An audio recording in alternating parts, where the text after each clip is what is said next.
Hello, my dear guys. Assalamu alaikum. Welcome to Medicine and Health Info channel again. আশা করি আল্লাহর রহমতে আপনারা সবাই ভালো আছেন।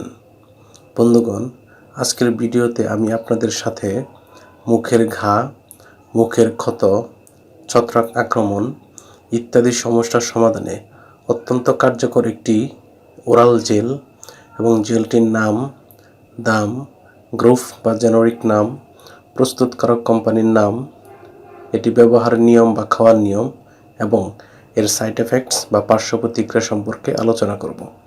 তবে ভিডিওটি শুরু করার আগে আপনাদের প্রতি রিকোয়েস্ট, আপনি যদি আমার চ্যানেলে নতুন হয়ে থাকেন তাহলে অবশ্যই চ্যানেলটি সাবস্ক্রাইব করে লাইক, কমেন্টস এবং শেয়ার করবেন।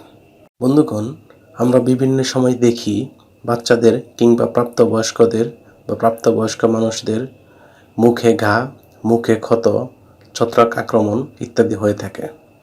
এইসব সমস্যার সমাধানে আমরা বিশেষজ্ঞ ডাক্তারের পরামর্শ নিই এবং বিশেষজ্ঞ ডাক্তারগণ তাদের প্রেসক্রিপশনে বা পরামর্শপত্রে যে জেলটি ব্যবহারের কথা বলে থাকেন তার নাম হলো মাইকোডার্ম ওরাল জেল।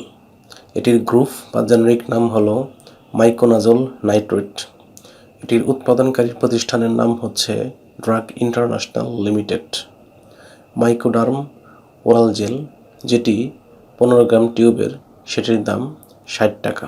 জেলটি ব্যবহারের নিয়ম, এটি ব্যবহারের নিয়ম হচ্ছে 2 বছরের কম বয়সী শিশুদের ক্ষেত্রে হাফ চা চামচ বা 2.5 ml করে দিনে 2 বার, 2 থেকে 6 বছর বয়সী শিশুদের ক্ষেত্রে 1 চা চামচ করে দিনে 2 বার, 6 থেকে 18 বছর বয়সীদের ক্ষেত্রে 1 চা চামচ বা 5 ml করে দিনে 3 বার এবং 18 বছর বা তার ঊর্ধ্বে বয়সীদের ক্ষেত্রে 1 চা চামচ বা 5 ml করে দিনে 3 বার ব্যবহার করতে পারবে। এই জেলটি মূলত হাতের আঙ্গুল দিয়ে আক্রান্ত স্থানে লাগিয়ে দিতে হয় এবং হালকাভাবে বা আলতোভাবে নখ দিয়ে ঘষে দিতে হয়।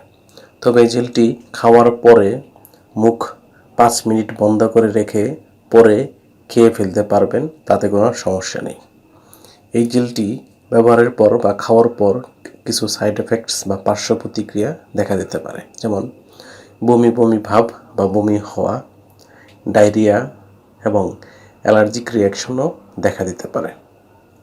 গর্ভাবস্থা এবং স্তন্যদানকালীন সময়ে এই জেলটি ব্যবহারের পূর্বে অবশ্যই রেজিস্টার্ড চিকিৎসকের পরামর্শ নিতে হবে, কেননা রেজিস্টার্ড চিকিৎসকের পরামর্শ ব্যতীত কেউই কোনো ঔষধ বা মেডিসিন ব্যবহার বা খাওয়া উচিত নয়।